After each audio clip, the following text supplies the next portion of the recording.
Hey everybody, welcome back for another ghoulish fighting edition of SHOREVIEWKEN, where today we're taking a look at Vampire Hunter Darkstalkers Revenge for the Sega Saturn, which was developed and published by Capcom in 1996, about a year after the arcade release, and it's the second game in the Vampire series, better known around the world as Darkstalkers, which just so happens to be one of my personal favorite fighting series because of its blend of great 2D fighting action in the mighty Capcom tradition and classic horror movie monsters like vampires, werewolves, and mummies. They're not outright called Dracula, the Wolfman, and the Mummy, of course, but that's who they're inspired by, but with a Capcom anime twist, which for me makes them even cooler than they were before.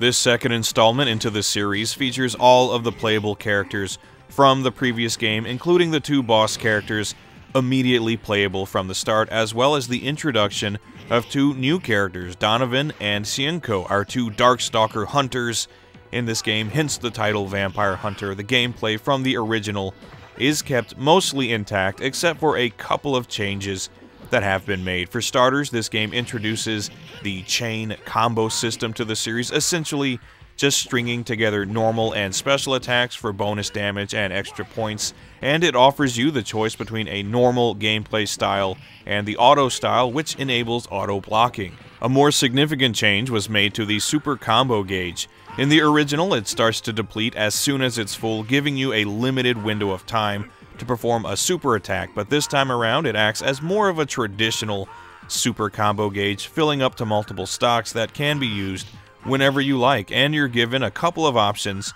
of how to use it. You can perform more powerful versions of your special attacks that drain a portion of the gauge, or super combos that use one entire gauge. So again, there aren't a ton of changes to the gameplay, but drastic changes weren't really needed. This is still a fantastic 2D fighter that plays great and runs super smooth on the Saturn.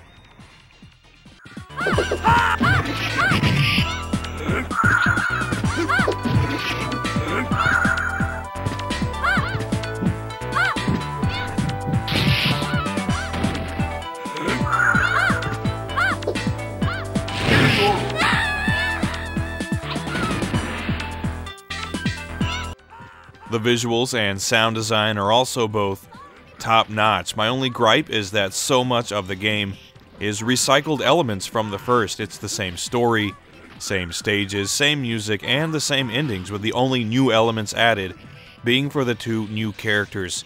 So this ends up feeling more like an update to the original game rather than a full-blown sequel, kind of like Super Darkstalkers Turbo, if you will, but that would be rectified with the third game. Overall, this is still an amazing game that I'd recommend to any fighting game fan, and it's dirt cheap on the Sega Saturn. The copy you're seeing being played here was purchased for around $3 from a Surugaya just last month. So don't pass on this fighting gem, and make sure you buy Japanese. It's Vampire Hunter Darkstalkers Revenge, and it's awesome.